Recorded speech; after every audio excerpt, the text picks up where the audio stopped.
Hey everyone, before we get started with this episode, I just want to let you know, throughout this episode, my voice is going to sound a little bit buzzy. It was my fault. I messed with some sound settings that I thought would make me sound better, and I was wrong.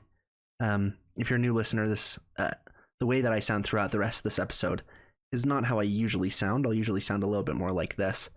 If you really can't take it, please go listen to our other two episodes, and check back next week when my audio will be back to normal. And for the rest of you, please enjoy this episode of Reflections on Gaming. Hello and welcome to Reflections on Gaming, a podcast about gaming and the way it influences our lives, and, more generally, pop culture at large.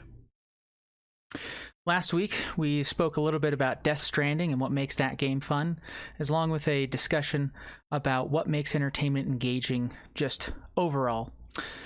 This week, we're going to do what we call a recent reflection, where we use some current events to talk about gaming and what's going on and how that affects us kind of at large.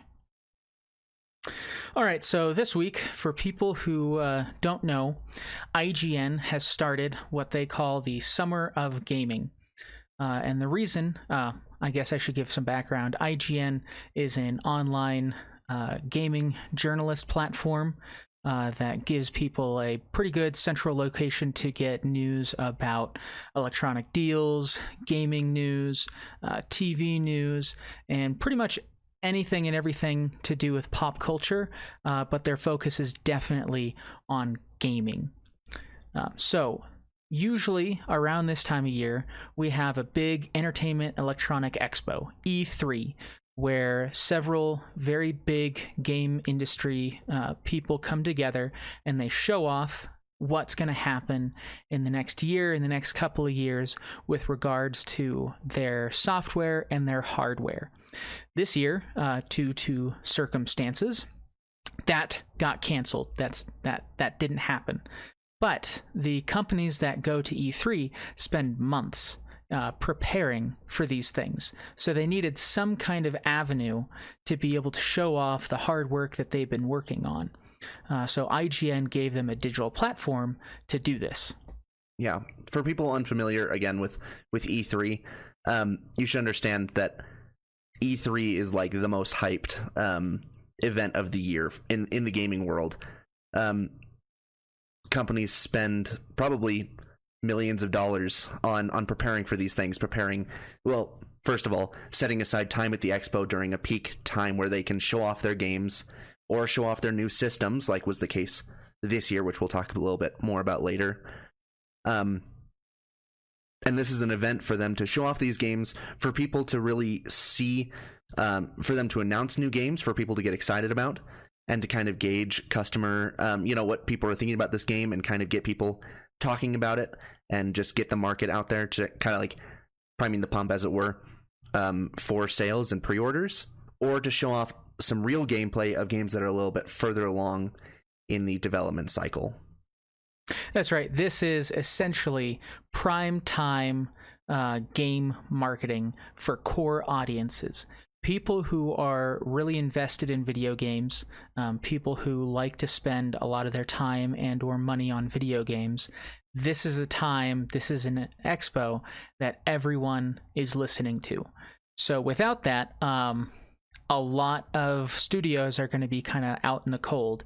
So they decided to do this Summer of Gaming, where we can actually start getting this game marketing and really get excited and introduced to some new franchises that are coming out, some returning franchises, and really it's a way for game studios to get people excited for what's to come and get them, essentially lining their pockets so that when things come out, they've got the money to buy it. Yeah, what's really interesting, actually thinking about this, and these are not just like isolated events that people go in and look at their favorite developer. A lot of people do that. Like me, personally, I really like a lot of the things that Sony puts out, so I was really excited. I own a PlayStation. That's my main console I play on. So I was really excited to see what they did. But I also tuned into the other conferences because I'm interested in PC gaming as well, and I want to see what Microsoft is up to. Excuse me. But people will generally kind of compare these conferences. They'll generally at the end of E3, there are winners and there are losers. And the winners are the people who put together the best collection of games, the best footage, the best gameplay, showed consumers what they wanted, especially their core audience, which has changed a lot over the years, but nowadays involves a lot of online play. A lot of people are really invested in online fidelity, whether these games have their own servers that will be very supported by the company themselves, or whether they're using the general servers maintained by Sony. They're interested in, is this a first-person shooter? Is this an RPG? Is there a good spread of genres shown to kind of appeal to everybody? Yeah, so in not so many terms, we want to kind of talk about how games are marketed, both to a core audience and a broader audience, and kind of use some examples from this week to show off exactly what is good marketing, what's not so good marketing, and kind of why it is that there are winners and losers.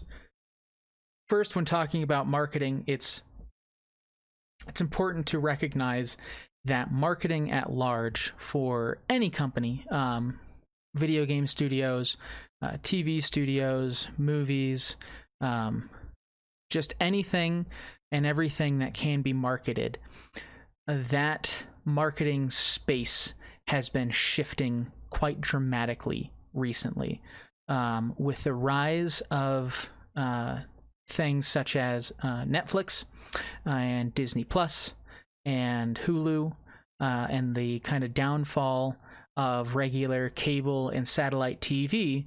People aren't really seeing commercials so much anymore. And now, of course, you have quote-unquote commercials, ads at the beginning of YouTube videos, but generally they're 5 seconds long before you can skip them. If not that, maybe 15 seconds long.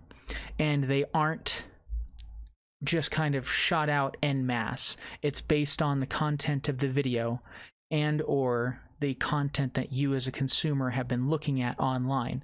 Unless, of course, you've got a VPN and you're using private mode and all that stuff so that people can't track you. But even then, you're going to be getting advertisements.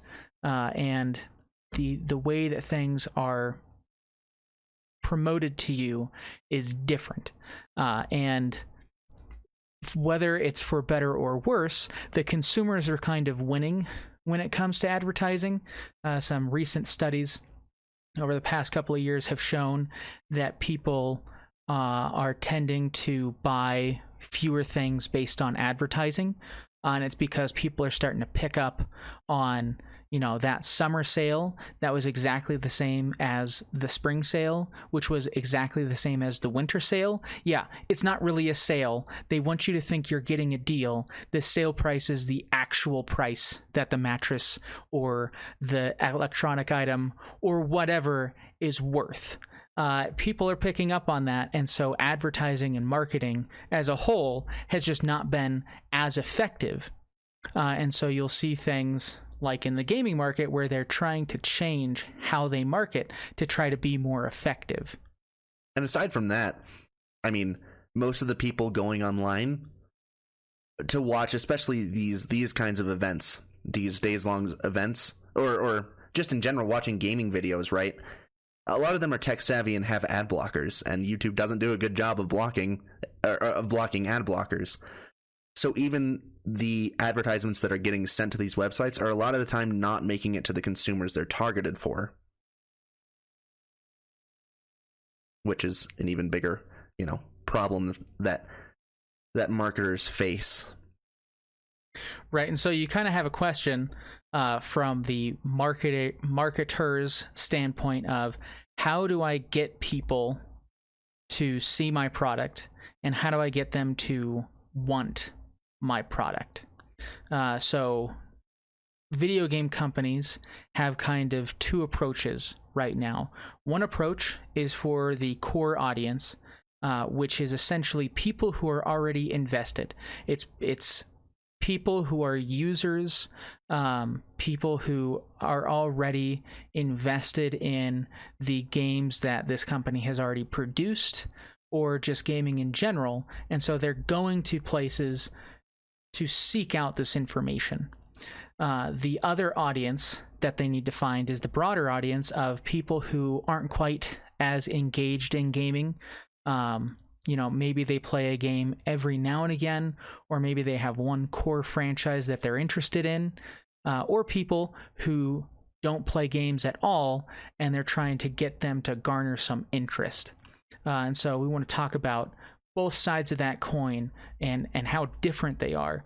But we're probably going to focus more on the core audience marketing because, well, that's what we're most familiar with. Both of us really big into gaming. We have a number of gaming news sites that we subscribe to get this information.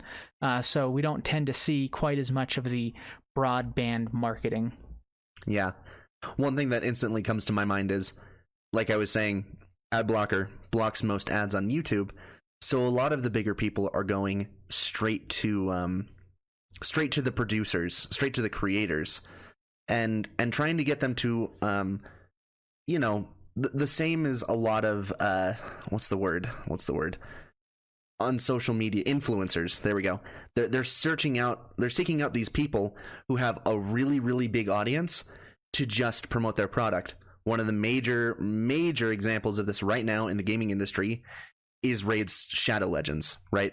It's a mobile game. It's not a huge game, but I'd say at least 60% of the major YouTubers that I watch having to do with gaming, all at the beginning of their videos say something to the effect of, I know you've already heard it, I know everybody's doing it, but this video is brought to you by Raid Shadow Legends. And I think a lot of game companies are kind of, well, less major developers, but a lot of mobile developers. Nintendo has even done this for a couple of people, and a lot of people who sell gaming gear to go along with games go straight to the creators and ask them to obviously support their product and tell people to buy it. Whereas a lot of major developers send free copies to YouTubers and to people who review video games, so that they'll play these games in their gameplay videos, and people will see them right after they come out, or even before they come out a little bit, like the intro video, and they see, oh wow, that game looks really cool, I'm gonna go buy that. It's interesting you mention Raid Shadow Legends, just because I would consider those types of advertisements to still be kind of a broader type of marketing. And I say this because in general, most people would probably say that this is true. And they actually did do some studies and found that it tends to be true. People who play mobile games do not tend to be people who play PC or console games, and vice versa. Most of the people that are playing games on a phone tend to be kind of a different kind of consumer. And so the reason that these people that talk about console and PC games, and that's kind of where they earn their money, are being asked to advertise for a mobile game, is because these people behind the game see that, hey, here's an in. You like video games? Well, you're probably not playing too many mobile games, if any. So here's an advertisement for one that people who, are creating content you enjoy say you'll like. And so it's likely for at least a number of people to go and download it and check it out. But actually in school, I learned some statistics about who plays video games, because it's important to understand who your audience is when you're developing a game. And it turns out that the type of person who plays games for longer periods of time and more games than anyone else, can you guess what type of people that is? No, I have no idea. It is middle-aged women in their 30s and 40s. That wouldn't have been my first guess. Right, and the reason behind this is because of mobile gaming. Games like Candy Crush and, all those mobile kind of fad games that people get into, it's not the same kind of people that are getting into console and PC gaming, but it is a huge segment of the market. And that's why I say that they're not really the same audiences. They're not really the same types of consumers. And that is not to say that there are no people who enjoy mobile gaming and console gaming or PC gaming and all that stuff. It is just the majority of people tend to be either or, not both. Right. And so usually I don't, and maybe I'm wrong about this because I'm so ingrained in it, but generally I don't see advertisements for video games, which I think is odd because on Facebook, I essentially use Facebook as a feed for video game news. I subscribe to a whole bunch of different gaming news outlets, and I tend to ignore all of my friends on Facebook. If any of my friends from Facebook are listening, yes, I probably ignored you because that's just kind of who I am and how I use Facebook. I'm sorry if that makes you sad. I don't think they're surprised. But the fact is that I'm on Facebook, and I'm looking for gaming news. I go to those news outlet sites almost every day to see if there's anything new, to see if there's an update on something I'm interested in. Yet, when I go to YouTube, and I'm watching a video, probably about video games, what is it that I'm being advertised to? Or what is being advertised to me? Some random thing that I clicked on one time 2 weeks ago. I'm being very serious here. I clicked on an advertisement for these special cups probably 2 months ago, and on almost every single YouTube video, these cups are what is advertised to me. And that's it for the past 2 months, because apparently the Google algorithm or whatever can't figure out what else I'm interested in, which I think is hilarious because I'm constantly going to these game sites. But this kind of goes to the whole idea of how do you market to your core audience? Well, the core audience doesn't really need to be marketed to per se, because they are seeking out that marketing information. They're seeking out to learn more about what they're interested in. So these companies don't have to spend millions of dollars to get their core audience interested in what they're creating. They can create a video and then just upload it on YouTube, and suddenly all these gaming sites that are trying to earn ad revenue will take that video, add a link to it on their site so that people can get that information that they're looking for. So my point, if I am not being clear, is that the marketing that most companies do to their core audience in the gaming sphere tends to be non-existent. They don't need to do any marketing outside of very specific events such as the one we're in right now, the Summer of Gaming, because people are looking for it. People are seeking out that information. They're going to find it one way or another. You don't need to shove it down their throats like other advertisers do. Yeah, I think the like you said, outside of these events, which are just advertising essentially, the best advertising that major game developers do is quality content and advanced copies, because people will look up reviews, and if the game is good, the reviews will reflect that, and they'll buy the game because they're interested in it. And that's really all there is.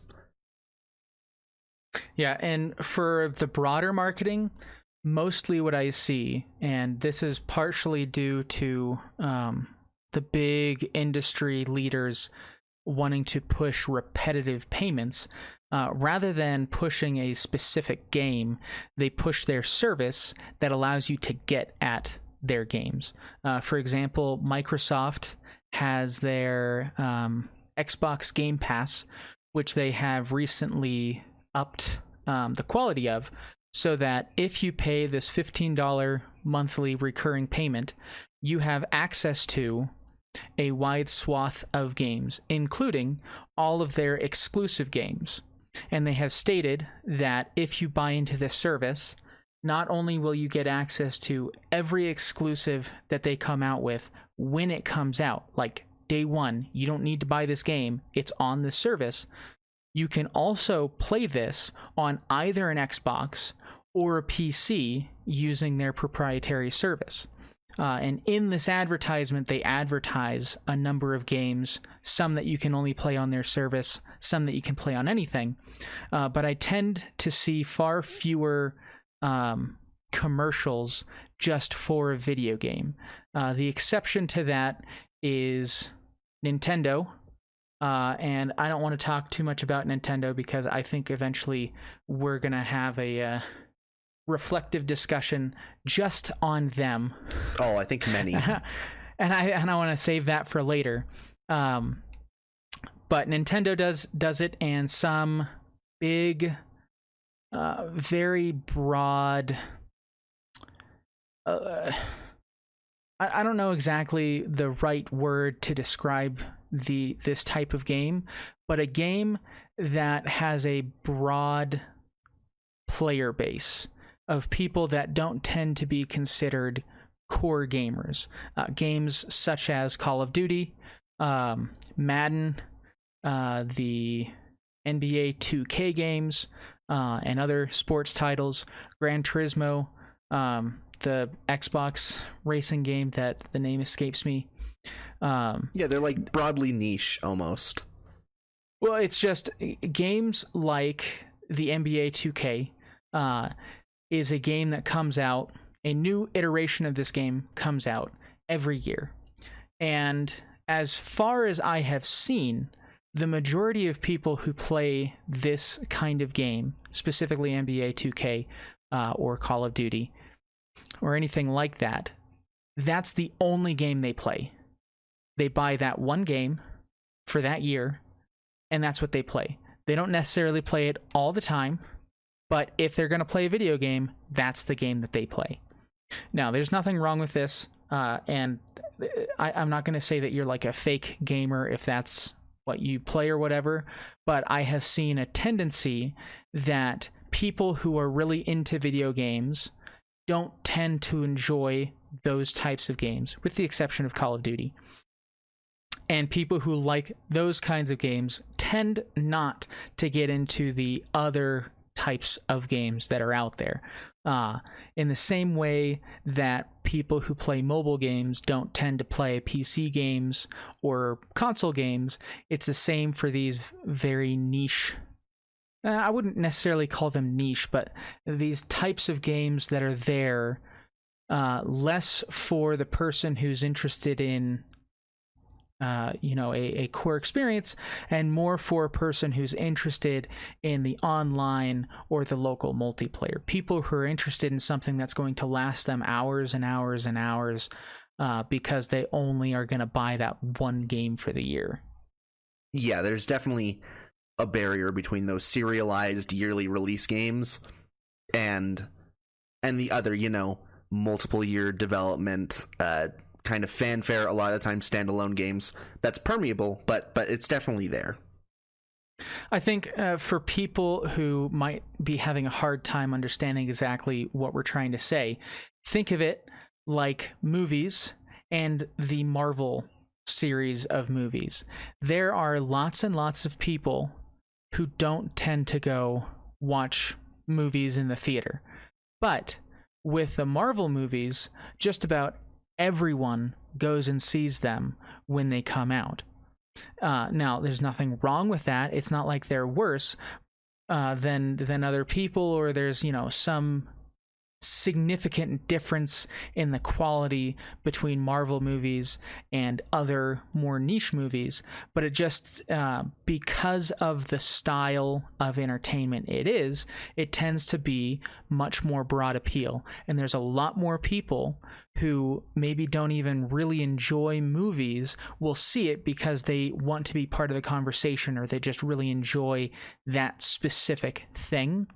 And then there's other people who, they'll watch the Marvel movies and they'll enjoy them, but they're really more interested in the more niche movies, the movies that are coming out that maybe you haven't heard of, but they're constantly looking at what movies are coming out next, what people are saying about movies, because they really are invested in that whole movie culture, that movie idea. And it's the same with books.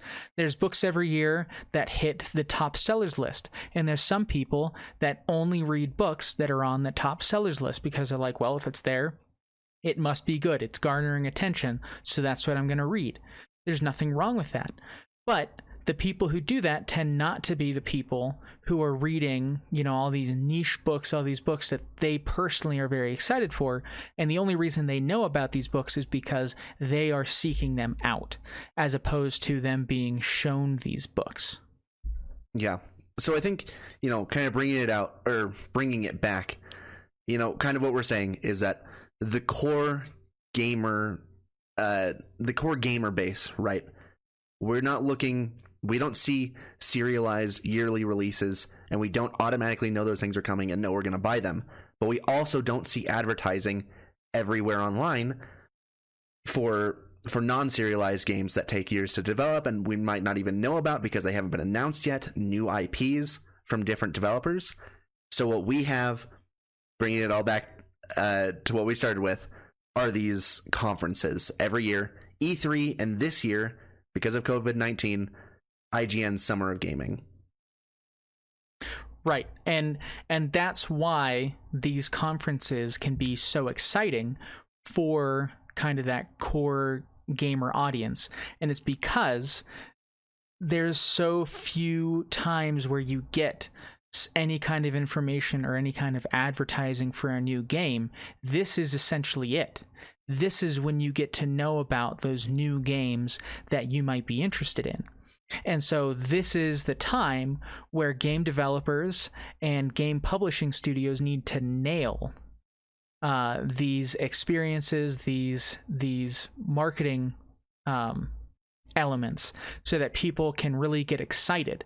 One thing that game studios love to do, and there's a lot of people who hate this, a lot of people who really couldn't care less, it's pre-ordering, which, to be fair, there's not too many industries where you can buy something before it's been released and before you know necessarily the quality of its content.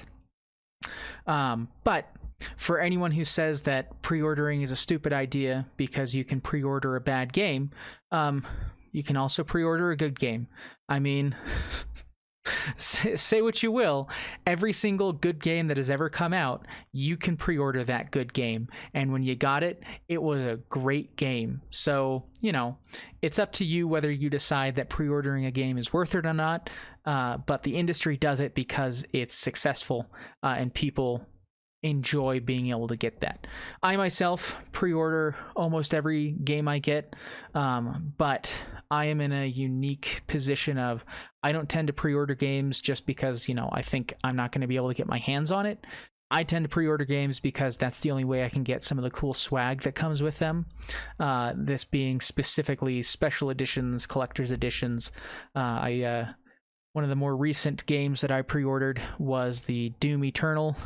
And that came with, a real nice steel case, some nice art prints, and an official Doomslayer helmet. And I pre-ordered it because I wanted that helmet, and that helmet is sweet.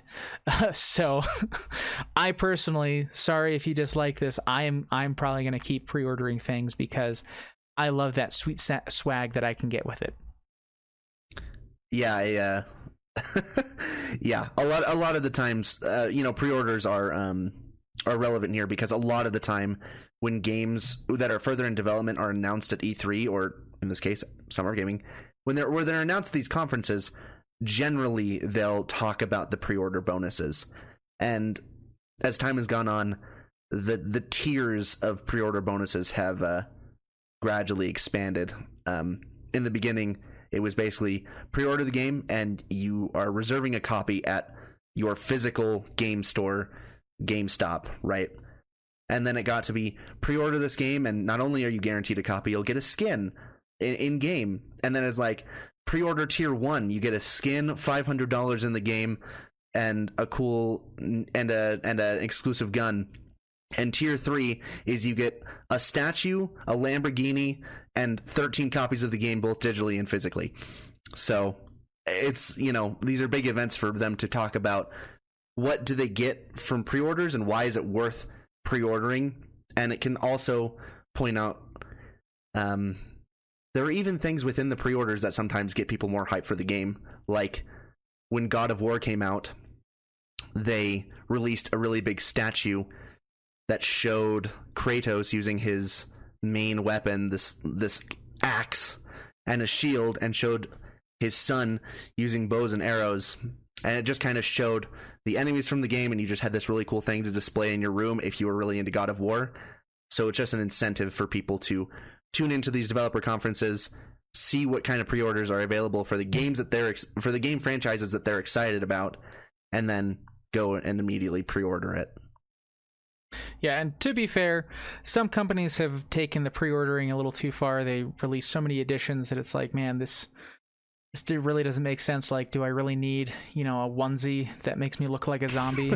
Or do I need, a chainsaw controller, blah, blah, blah, blah, blah. But getting back to it, we were talking about this because we want to talk about what are effective marketing tools for big publishers, big game developers right now. And I think the best thing to talk about currently is the Sony PS5 conference that happened this week, because pretty much unanimously people thought that they knocked it out of the park, that this was one of the best conferences that has ever happened. I actually was reading a comic online that is very topical, generally very much it's concerned with gaming, and they essentially said flat out that Sony won and there's no reason for anyone else to have a conference because it was so good.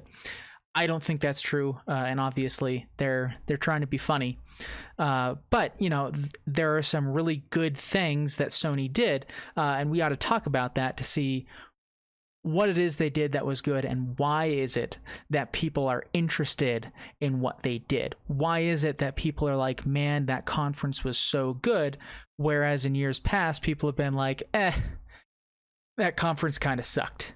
Yeah, I have some thoughts of my own, but most of them are about specific games that I got really excited about, so I kind of want to know some of your more general thoughts, or some specific thoughts that you have about why their conference was such a success, and specific things that really stood out from it to you. Well, before getting into that, I think it is important to preface that one of the reasons that this conference was hyped above previous conferences is because we are currently in a transition year.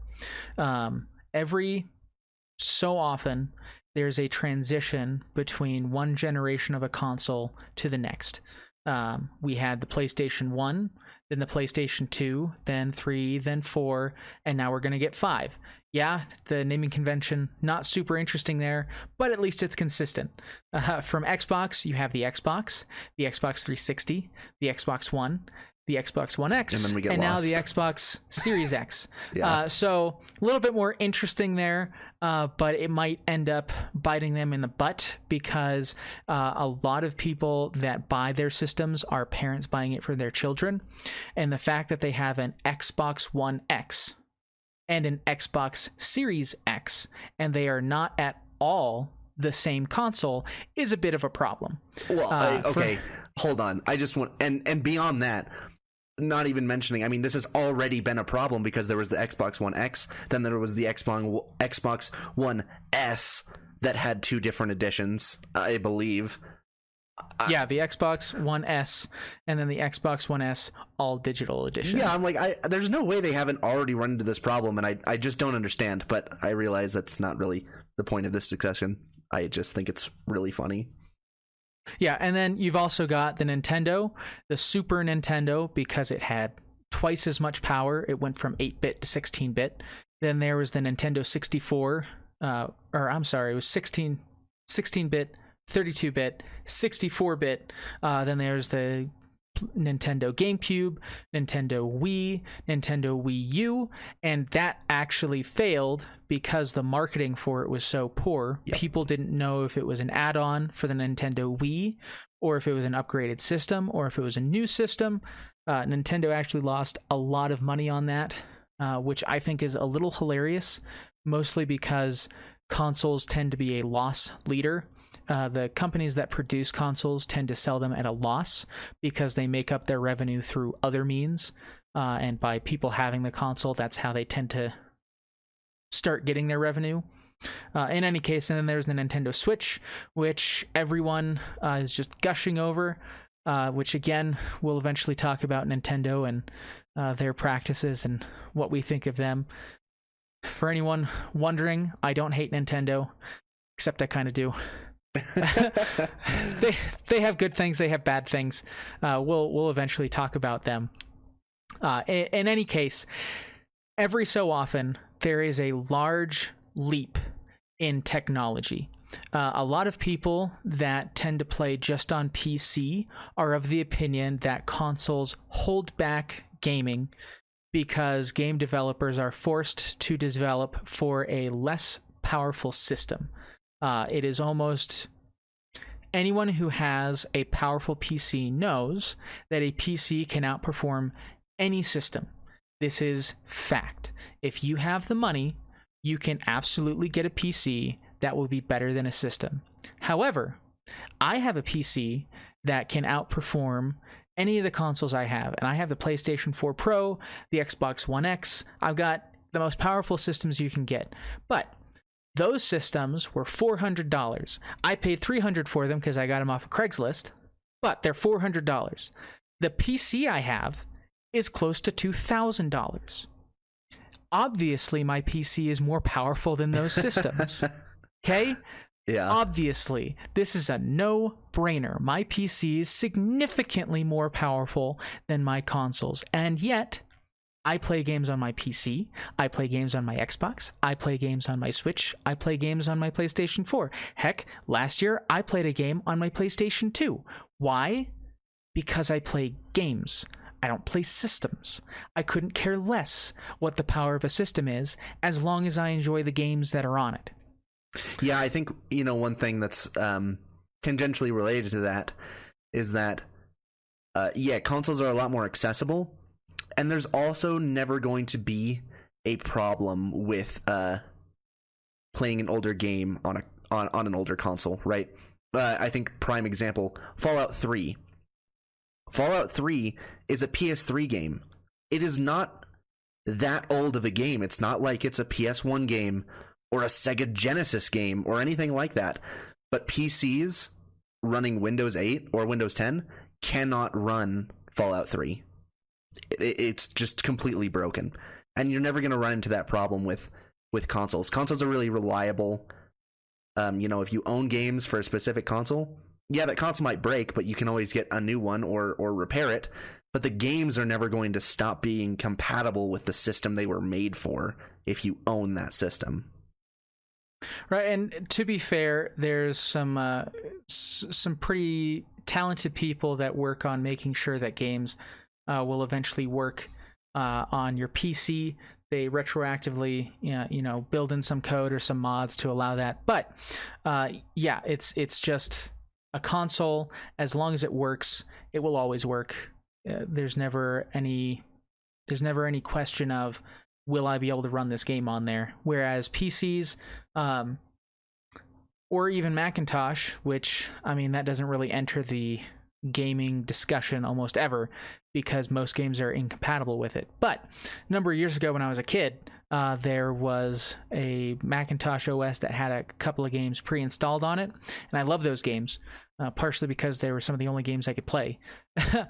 But nowadays, unless you have that specific system, it is impossible to play the games because they're incompatible with literally anything else. And while you can emulate some previous OSs, you cannot emulate that specific one because it's just weird, and no one with the technical skills is really looking into it because it's a waste of time. It's a waste of their time. It's a waste of time. Yeah, for so many people.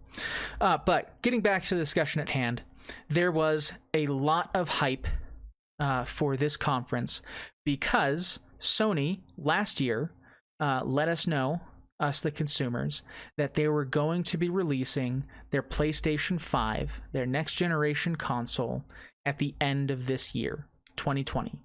So, no one had any news about any games coming out on it, about what the console was going to cost, about what the console was going to look like, about what was going to be put, like what was going to be the big selling point of the console, really, until this conference.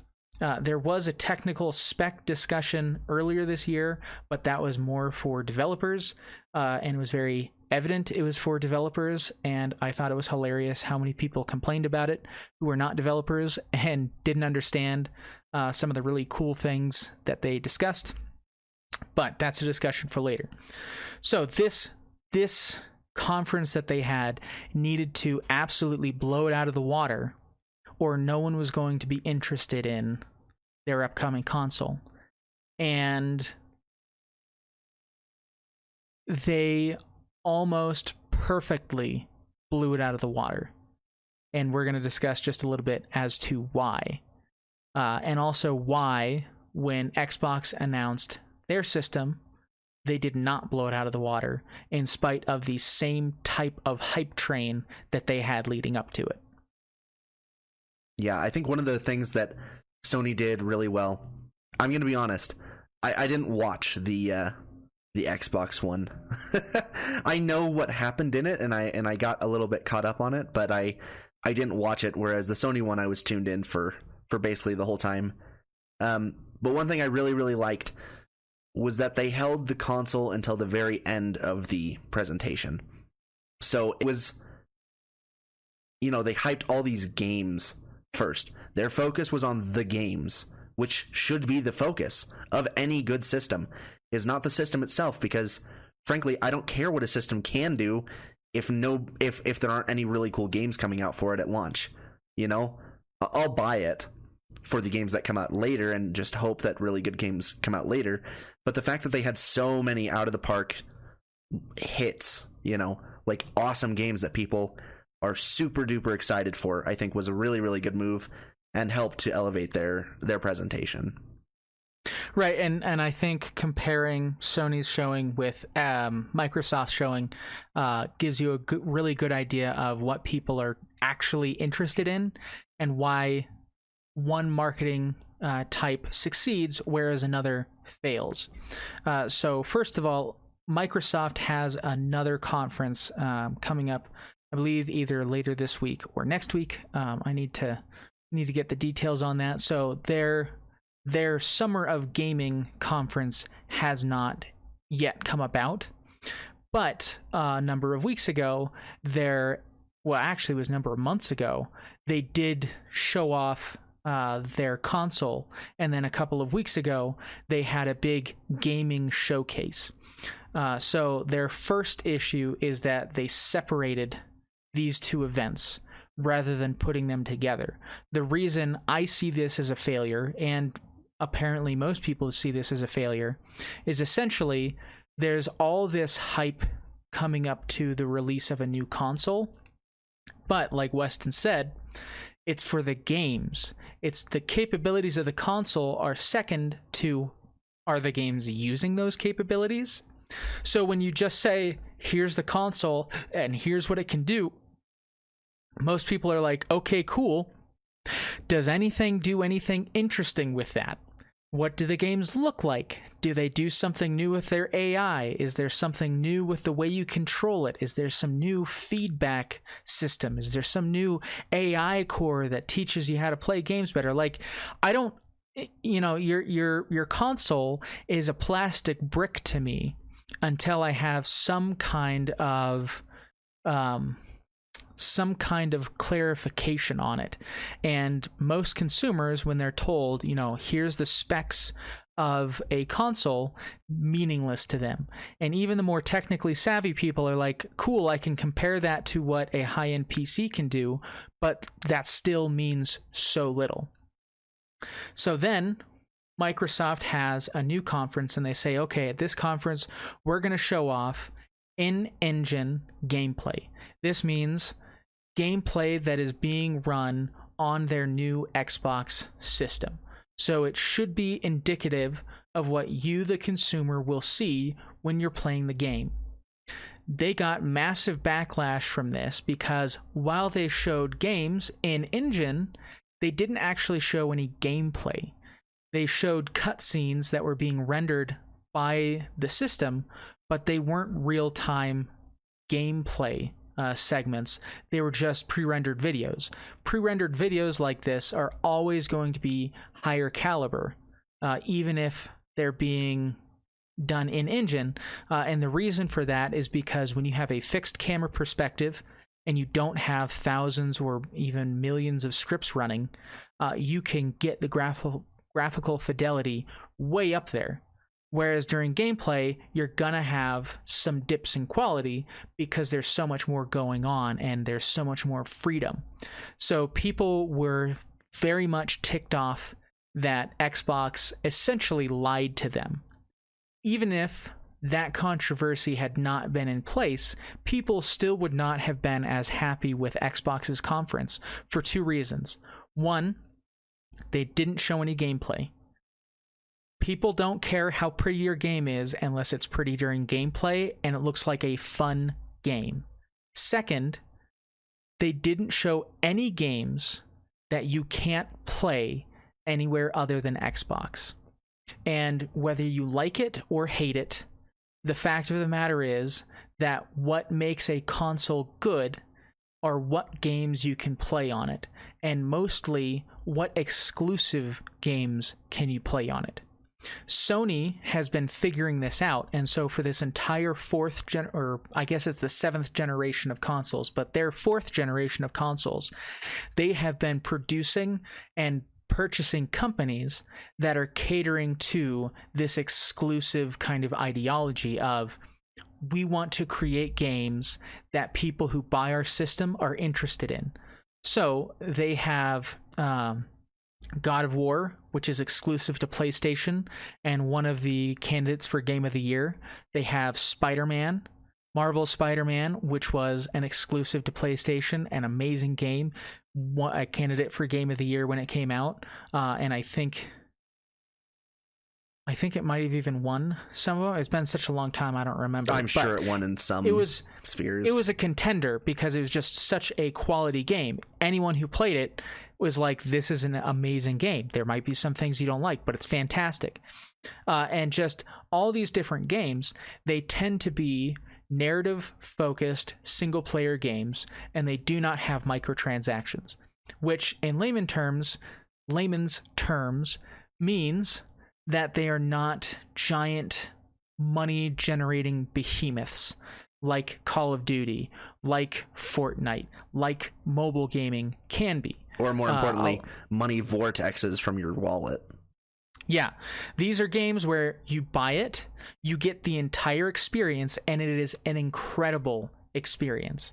Spider-Man did have some additional DLC that you could buy, but it was not very expensive. I think it was $20 for the season pass, which gave you access to 3 additional fairly significant scenarios that essentially extended the gameplay by an extra 20, probably not quite 20, but 15 hours or so of quality content that furthered everything about the game. This is the kind of thing that people want to see and want to purchase. They want a game that has all of these fantastic qualities that when they play it, they feel like this was made for me. This was made not so that they can make tons of money, not so that they can, suck my wallet dry.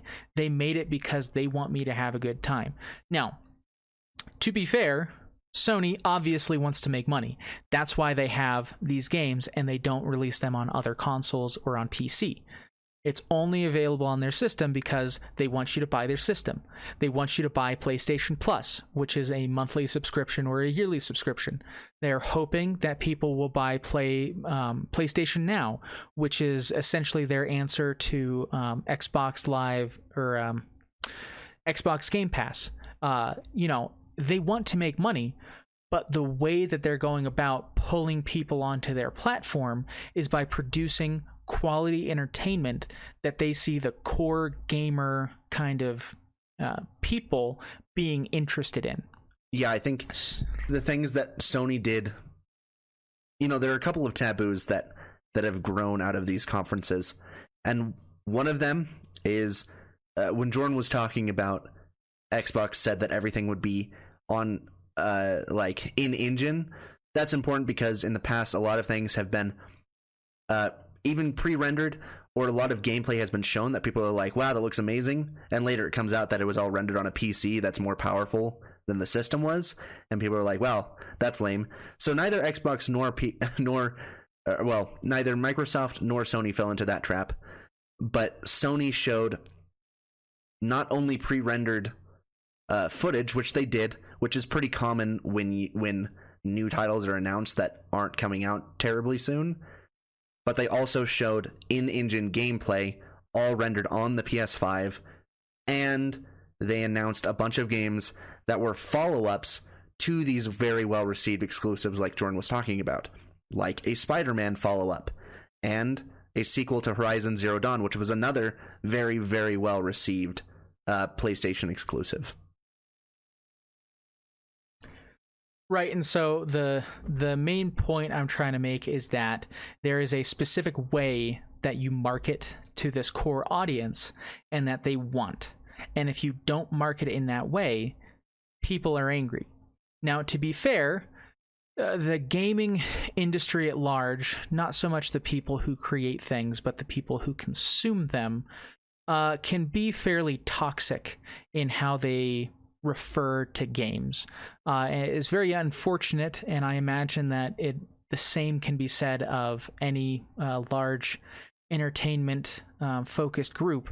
But there are people who, will look at a game and be like, that looks fantastic, and then it comes out and it looks slightly worse or even significantly worse, and they'll be like, they lied to us and they did this and that and the other thing, and this is such a terrible thing, and they're terrible people and we should kill them. And it's like, guys, calm down.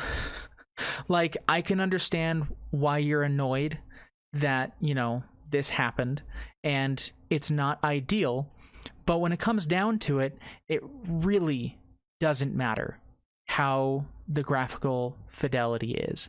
It really is such a minor thing. For example, Spider-Man, before it came out, they showed this beautiful in-gameplay cutscene.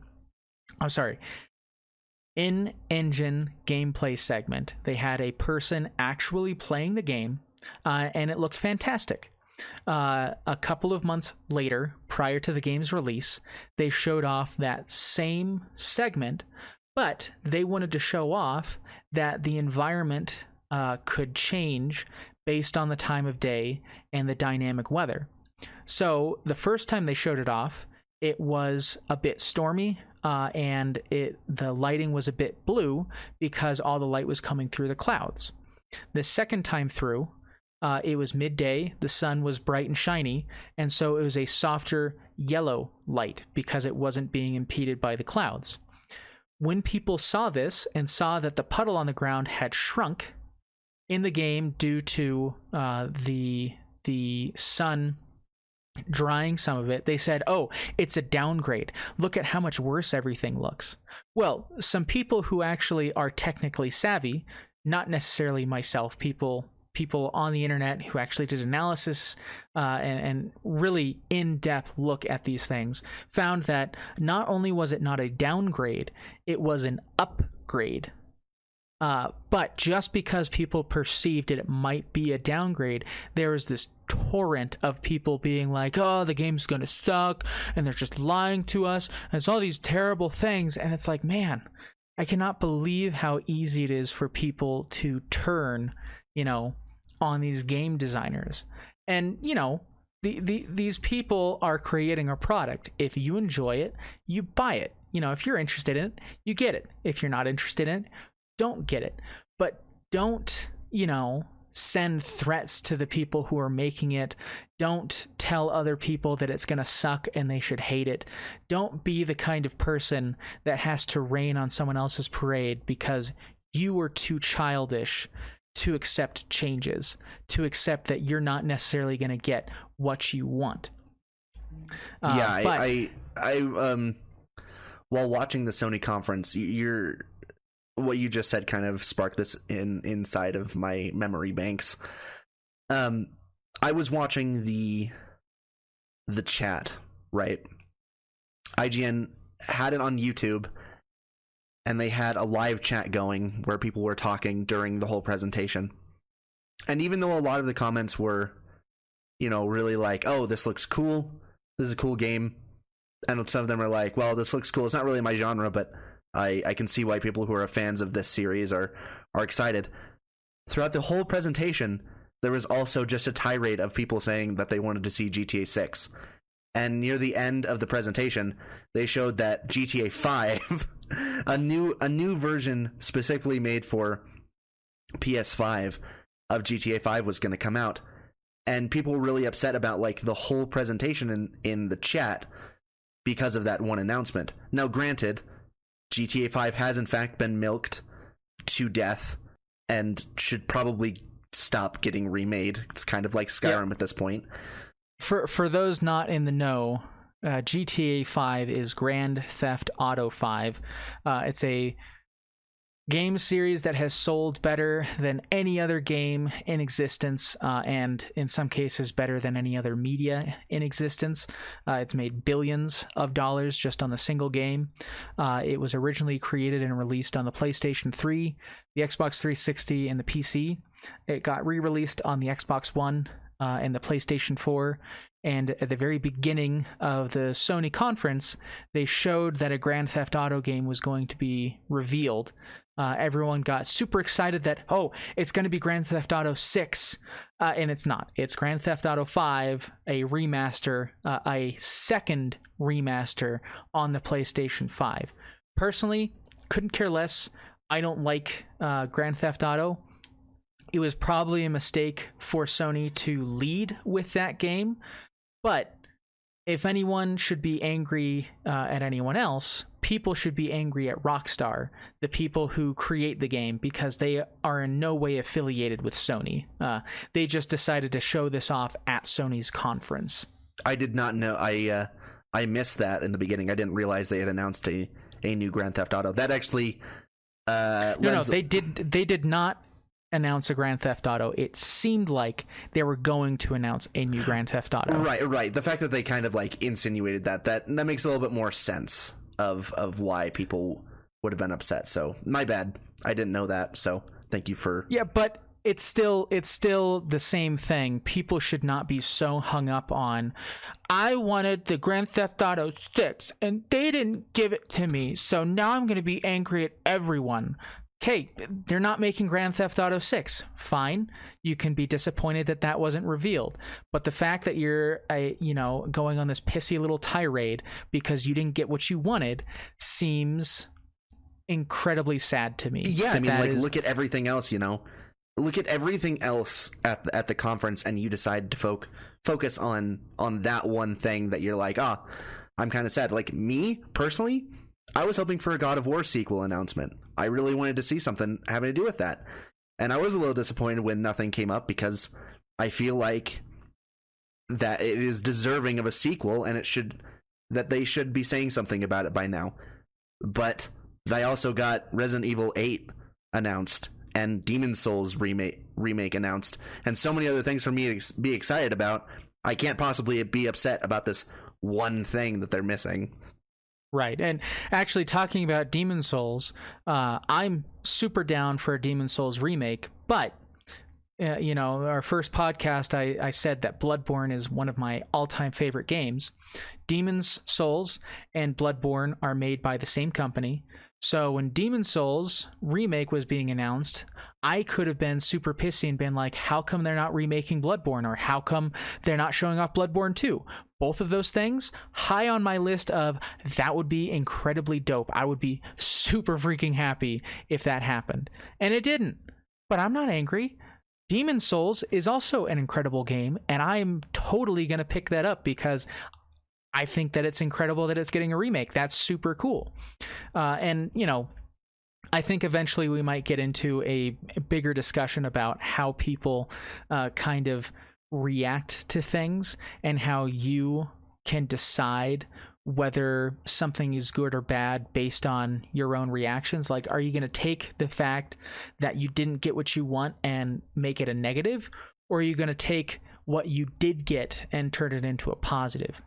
But we don't want to go over time, so let's just go over some of the failings of the Sony conference, because it was not perfect at all. They had some significant failings that hopefully will be rectified relatively quickly. The first big issue I have with the conference is that they did not have any firm release dates for anything that they announced. They said holiday 2020 for a majority of their games, 2021 for a good number of other games, and 2022 for one game, which is fine. You know, sometimes you'll see an announcement for a game that's not going to come out for a while. Like we said before, this is the one time game studios can really broadcast to their audience. So you want to get a good jump on it. But the fact that not a single game got a firm release date is a problem. Because as excited as I am for a lot of these things, I don't know how to gauge my excitement, because when is it going to come out? Is it going to be 6 months from now? Is it going to be a year from now? You know, because I can't look at the pricing for any of these things, you know, are any of them going to come with special editions that might have some cool stuff I might want? You know, I don't know any of that stuff. So when the game show ended, I was disappointed that I'm like, super cool, I know all these things are being produced, but since I don't know when they're gonna come out, it's hard for me to be that excited and retain that excitement. Yeah, and along the same lines, correct me if I'm wrong, they also didn't announce a solid release date for the system itself.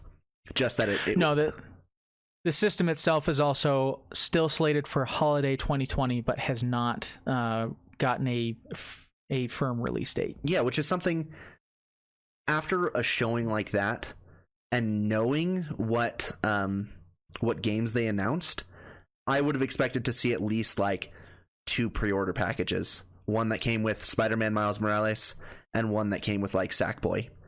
That's just something I would expect to see from a presentation like that, to get people on board and pre-ordering the system while they're excited about it, and not leaving them to fester and wait to have to pre-order and see what the pre-order packages are going to be from some other source. Yeah, I knew that they weren't going to tell us when it was going to come out, because if they were, there would have been firm release dates for the games. They wouldn't have said holiday 2020. They just wouldn't have said when it came out. And at the end, they would say it's coming out alongside the PlayStation 5 at this date. So probably there's some issues just because of some manufacturing problems that they've had this year in knowing exactly when they're going to be able to bring the systems out. But regardless of the reasoning behind it, that is a failing. Like, even if you don't know if you're going to hit that date, it'd be great to have one to be excited for. But, you know, maybe you disagree. Maybe you prefer that they don't tell you a date until they know they can nail it. Anyway, the other big issue, and this is the same with the Xbox reveal, is that there's no price on this new system. Yeah. I am going to go ahead and predict right now that one or both of the systems will be $500. If one of them is less expensive, it will likely be the Xbox. And that's because the Xbox is essentially a very specialized PC, whereas Sony has tried to kind of get away from being so PC-like and tried to really sell their system not on it being super powerful, but by having technology in it that you cannot get anywhere else. The fact that they built a custom SSD and a custom processing unit to interface with that SSD so that they can get speeds higher than you can get in a current PC with an SSD, that's significant. I think a lot of people, when they heard Sony announce that they're using an SSD, kind of turned their brain off, and they're like, oh, I have a SSD in my PC, so, what does it matter? They're just finally getting up to, standard PC specs now. Well, they missed the part where they said they wrote custom software and built custom hardware to interface with that to really allow for the SSD to be used in a further capacity. The best way you can see this is when they showed off Ratchet & Clank Rift Apart, which we're going to talk about in one of our next shows. When they're going in the gameplay segment, there was sections where they went from one environment to another instantaneously, right? And it was so fast, and there's so much going on in these scenes that me, as someone who's developed games before, I know that that is not an easy thing to do. And even if they did a whole bunch of trickery on the back end to make the loading faster, that's not something that you can achieve with current hardware. I have an SSD in my PC, like I said, shelled out big bucks for it, and it still takes a certain amount of time for big, expansive, very cluttered locations to load. And it's just a product, there's nothing wrong with that. It's just a byproduct of how the system works and how the game engine is built to deal with those things. Being able to do that almost instantaneously, that is a game changer. And that's what Sony is really trying to lean into. Is we're not trying to be the most powerful system. We're trying to be the most interesting system.